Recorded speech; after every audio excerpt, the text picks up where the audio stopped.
महाभारत भाग 22। आखिर दुर्योधन मारा गया। अस्तो माँ सद्गमय तमसो माँ ज्योतिर्गमय मृत्योर्मा अमृतगमय। 17वें दिन शल्य कौरव सेना के सेनापति बने। फिर शुरू हुआ युद्ध। पांडव सेना का संचालन युधिष्ठिर स्वयं कर रहे थे। युधिष्ठिर ने मामा शल्य पर शक्ति का प्रयोग किया। मद्रराज शल्य मृत होकर रथ से गिर पड़े। उधर सहदेव ने दुष्ट शकुनी का काम तमाम कर दिया। भयंकर मार काट शुरू हो गई। कौरव सेना तहस नहस हो गई। बचे खुचे भाग खड़े हुए। अब अकेला दुर्योधन बचा था। न सेना थी न रथ था। अपने प्राण बचाने के लिए झील में जाकर छिप गया। 18वें दिन दुर्योधन ना दिखा।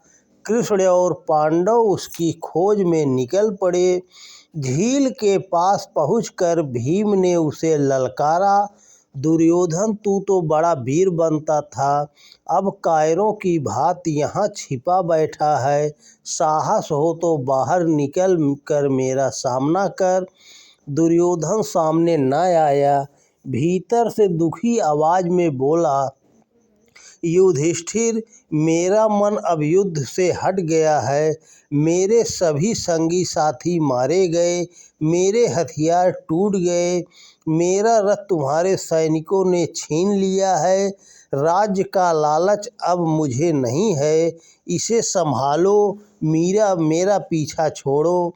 युधिष्ठिर बोले, दुर्योधन, तुम्हें समझ बहुत देर से आई। एक दिन वह था जब तुम सुई की नोक जितनी भूमि भी देने को तैयार नहीं थे। अब तो द्रौपदी का अपमान पुकार पुकार कर तुम्हारे प्राणों की बलि मांग रहा है। तुम्हारे हठ के कारण लाखों सैनिकों के लहू से धरती लाल हो गई है। अब तुम भी बच नहीं सकते। दुर्योधन बाहर निकला। उसने कहा, लड़ने को मैं तैयार हूँ, किंतु दो शर्त है। एक समय में मुझसे एक आदमी लड़े, मुझे भी लड़ने के लिए हथियार दिया जाए। श्री कृष्ण ने कहा, मुझे तुम्हारी शर्त मंजूर हो। लो गदा और भीम से युद्ध करो। दुर्योधन और भीम एक दूसरे से भिड़ गए, जैसे दो पहाड़ आपस में टकरा रहे थे। कभी भीम ऊपर कभी दुर्योधन, दोनों किसी से कम नहीं थे। भीम की गदा की चोट का दुर्योधन पर कोई प्रभाव नहीं पड़ता था। अंत में कृष्ण का संकेत पाकर भीम ने उसकी जंघा पर इतने जोर से गदा मारी कि उसकी हड्डियां टूट गई। दुर्योधन कराह कर कटे पेड़ की तरह गिर पड़ा। पांडव दुर्योधन को उसी अवस्था में छोड़कर चले गए। थोड़ी देर बाद वहां अश्वत्थामा आया। दुर्योधन को घायल अवस्था में देखकर बहुत दुखी हुआ और बोला, राजन, मैं आपके किसी काम ना आ सका, लेकिन आप चिंता न करें, मैं पांचों पांडवों को जान से मार डालूंगा। दुर्योधन के मुरझाए चेहरे पर फिर खुशी झलक आई। उसने अश्वत्थामा को कौरव सेना का विधिवत सेनापति बनाया। अश्वत्थामा, उसका मामा कृपाचार्य और कृतवर्मा तीनों रात के अंधेरे में चल पड़े। पांडवों का निवास रात अंधेरी। थके मांदे पांडव सो रहे थे।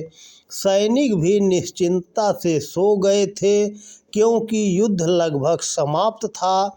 अश्वत्थामा आदि चुपके से भीतर खुद घुसकर सर्वनाश करने लगे।